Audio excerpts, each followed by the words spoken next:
মায়ের পদপ্রান্তে দ্বিতীয় খণ্ড।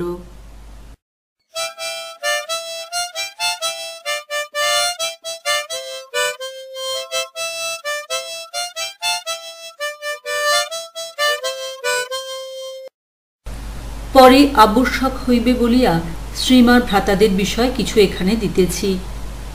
তাহারা বিশেষত বড় ও সেজ পূজারী ব্রাহ্মণ। এই দুই ভাই পালা করিয়া কলিকাতায় পূজা করিয়া থাকেন এবং নিজেদের থাকিবার জন্য চোর বাগানে একটি বাসা ভাড়া করিয়াছেন। ওই বাসায় শ্রীমার ছোট ভাই অভয় কুমারও থাকেন। তিনি প্রবেশিকা পরীক্ষায় উত্তীর্ণ হইয়া ক্যাম্বেলে ডাক্তারি শিক্ষা লাভ করেন। যোগীন মহারাজের দেহত্যাগের পর অভয় কুমার বিসূচিকা রোগে আক্রান্ত হইয়া মৃত্যুমুখে পতিত হন। তাহার অসুখে শ্রীমা পালকি করিয়া দেখিতে গিয়াছিলেন। রোগীর সেবা শরৎ মহারাজ ও সুশীল মহারাজ করেন। শ্রীমার মুখে শুনিয়াছি, এত ঘন ঘন বাজছে হয়, সরা আনবার তর সয়নি। শরৎ ও সুশীলকে কতবারই না হাতে করে পাচ্ছে ধরতে হয়েছে। এই ভাইটিকে শ্রীমা খুব ভালোবাসিতেন। অতএব তাহার মৃত্যুতেও শ্রীমাকে ব্যথিতা হইতে হইয়াছিল। যোগীন মহারাজের দেহত্যাগে অর্থাৎ শ্রীমায়ের একটি অন্তরঙ্গের তিরোধানে এবং তৎপরে কিঞ্চিত অধিক 4 মাস পরে ভ্রাতা অভয় কুমারের মৃত্যুতে তিনি এতদূর ব্যথিত হইয়া পড়েন যে আর কলিকাতায় বিশেষত ওই বাটিতে থাকিতে পারিলেন না। অগত্যা সারদা মহারাজ তাহাকে জয়রাম বাটিতে শ্রীমার জন্মভূমিতে লইয়া গেলেন। বর্ধমান হইয়া তাহারা যাইতেছেন। পথিমধ্যে যে ঘটনা ঘটে তাহা শ্রীমার মুখে যেমনটি পরে শুনিয়াছি তেমনটি এখানে নিজের ভাষায় লিখিলাম।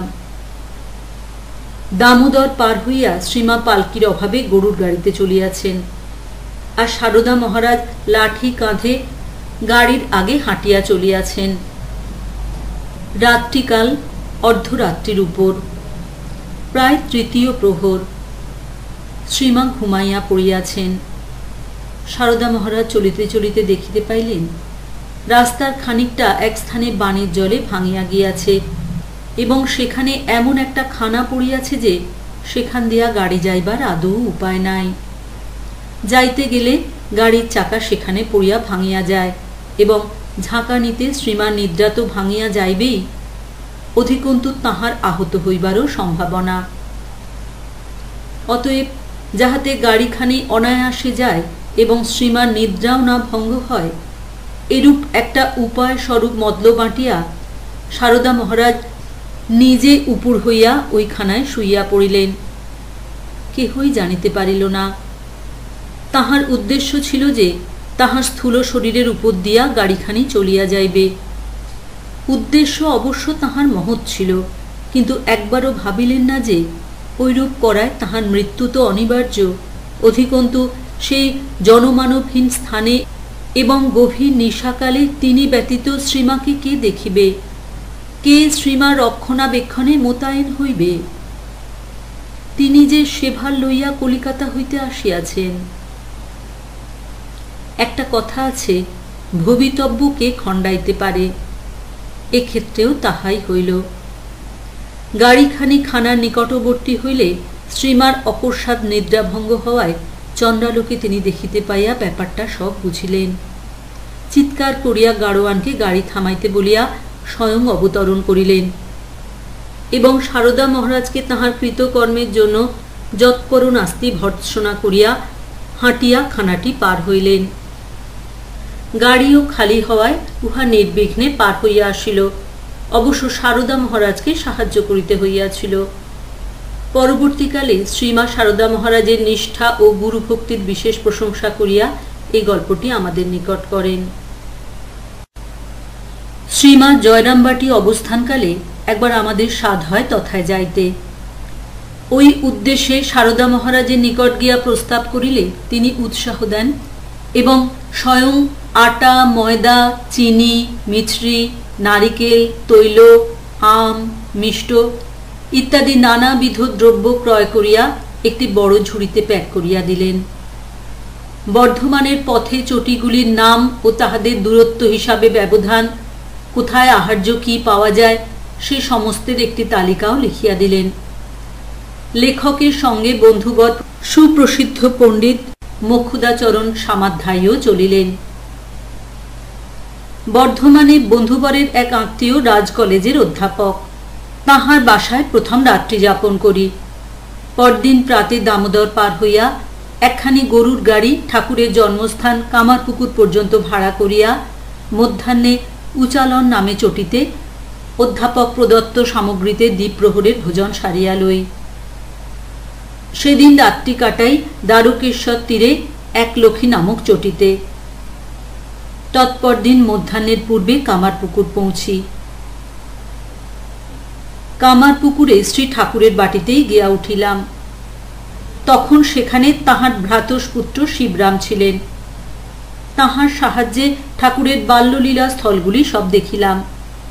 রঘুবীরের মন্দির, হালদার পুকুর, ভূতির খাল, শিবের মন্দির ইত্যাদি সবই দেখিলাম। সেদিন এখানে হাট ছিল। হাট হইতে শ্রীমায়ের বাটির জন্য বাজার করিয়া একটি মুটের মাথায় চাপাইয়া বৈকালে জয়রামবাটির জন্য যাত্রা করিলাম। পথে আমোদর নদী পার হইয়া হলদি ও পুকুরে গ্রাম ছাড়াইয়া সন্ধ্যার প্রাককালে শ্রীমার নিকট পৌঁছিলাম। ধুলা পায়ে প্রণাম করিলাম। তাহার খুব আনন্দ আমাদের পাইয়া আমাদের থাকিবার ব্যবস্থা করিয়া দিয়া তাড়াতাড়ি ময়দায় জল দিয়া কুটনা কুটিতে বসিলেন। অচিরে লুচি, ছোলার ডাল, আলুর দম, কুমড়ার অম্বল এবং দুধ খাইতে পাইলাম। নিজে বসিয়া খাওয়াইলেন এবং পরিবেশনও করিলেন। শ্রীমার শ্রীহস্তে রান্না জীবনেই প্রথম খাইলাম। উপাদেয় লাগিল, ঠিক কলিকাতার রান্নার মতো। উপাদেয় লাগিল বটে, কিন্তু সঙ্গে সঙ্গে মনে দুঃখ হইল এই ভাবিয়া যে শ্রীমাকে আমাদের জন্য কত পরিশ্রম করিতে হইতেছে। অতএব খাইতে খাইতে তাহার সহিত মধুর বাদানুবাদ হইতে থাকিল। বলিলাম, আমরা চাই না যে আমাদের জন্য আপনাকে পরিশ্রম করতে বা উদ্বিগ্ন হতে হয়। আপনাকে এসব কিছুই করতে হবে না। আমাদের ভাত খাওয়া অভ্যেস আছে, সকলের মতো ভাতই খাব। তিনি বলিলেন, ছেলের জন্য মা করবে না তো করবে কে? আরও কত কি ওই রকমের বলিতে থাকিলেন। কিন্তু যখন দেখিলেন আমরা অটল, তখন অগত্যা চুপ হইয়া গেলেন। পরদিন হইতে মামিদের রান্না ভাত খাইতে লাগিলাম। ঠিক এই রকমের তর্ক আর একবার শ্রীমায়ের সঙ্গে করিতে হয়।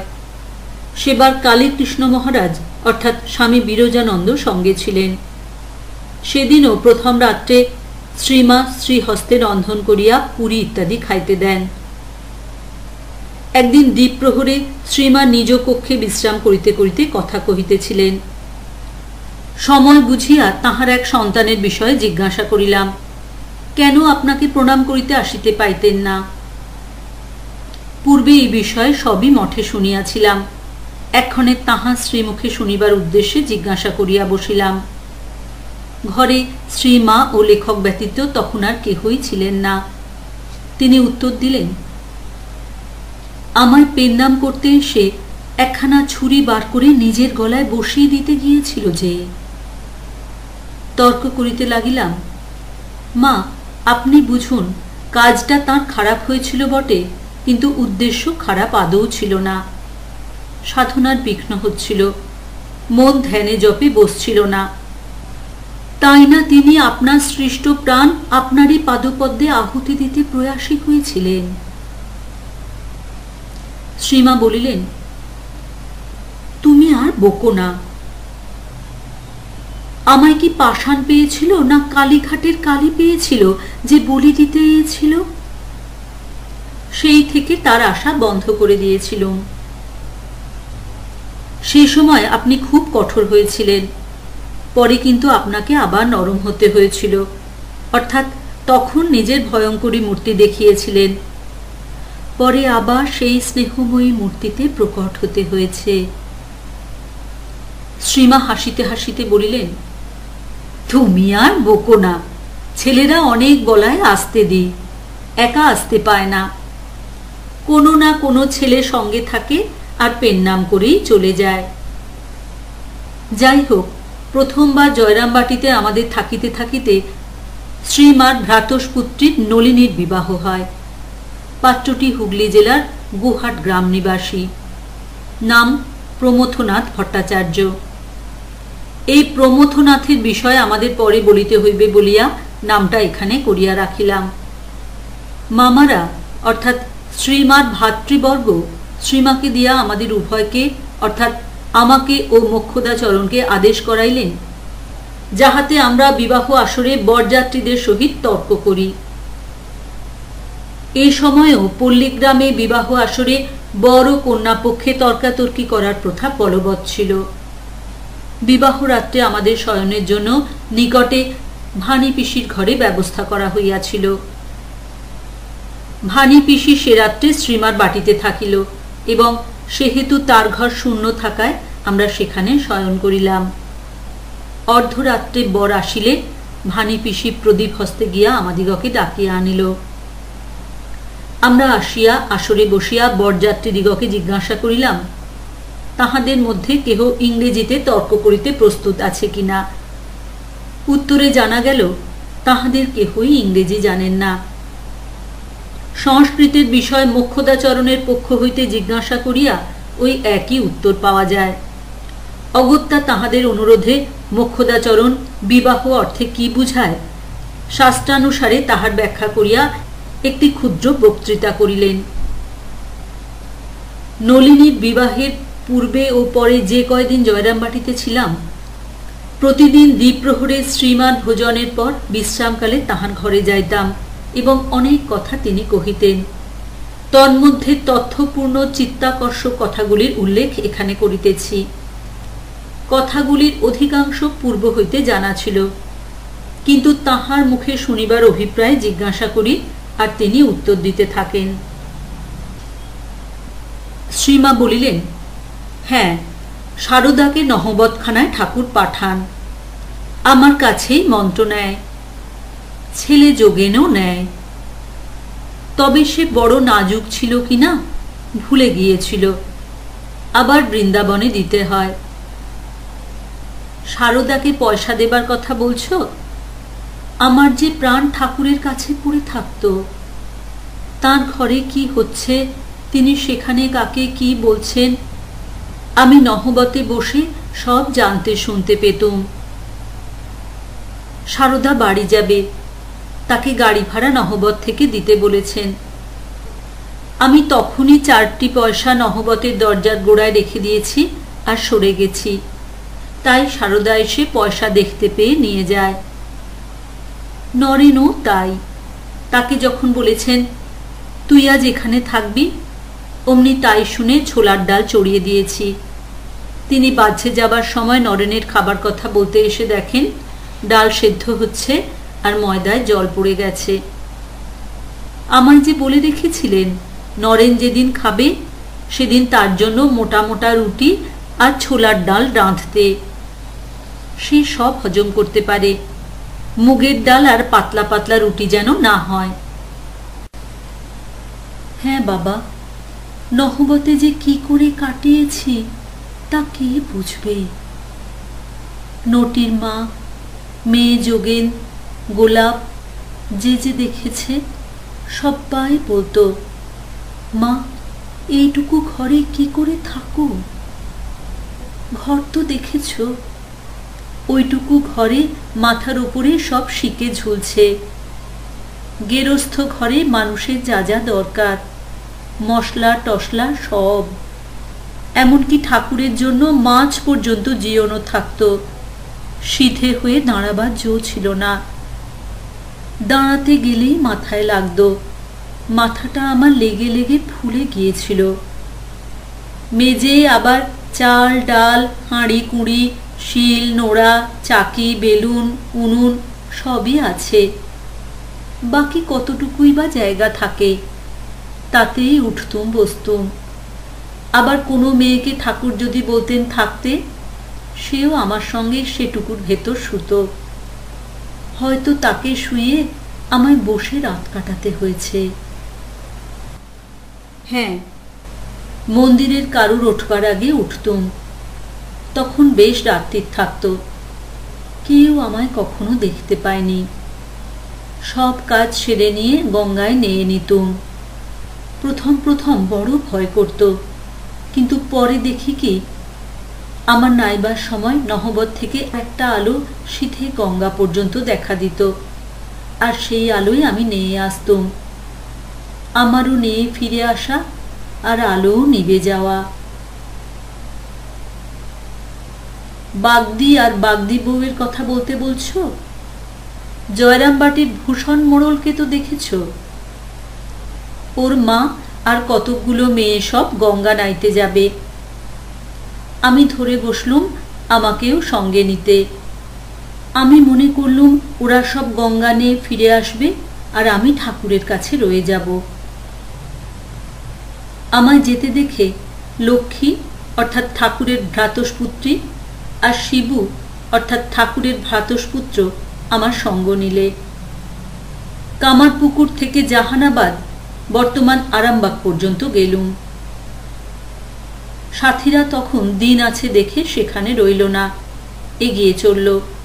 বললে, তেলো ভেলোর মাঠ সন্ধ্যের আগে পেরিয়ে যাব। আমি কিন্তু আর চলতে পারলুম না, কষ্ট হতে লাগলো। পিছিয়ে পড়লুম। কখনো তো ওদের মতো চলা অভ্যেস নেই, তবুও ধিকি ধিকি চলতে লাগলুম। একা সেই তেপান্তরের মাঠে চলেছি।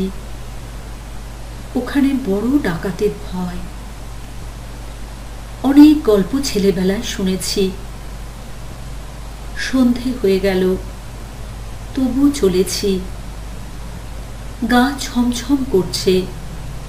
এমন সময় দেখতে পেলুম সামনে থেকে একটা লোক, মাথায় ঝাঁকড়া ঝাঁকড়া চুল, হাতে রূপোর কড়া, খুব ঠ্যাঙ্গা, লাঠি হাতে আমার দিকে এগিয়ে আসছে। আমি থমকে দাঁড়ালুম। গোটা গায়ে কাঁটা দিয়ে উঠল।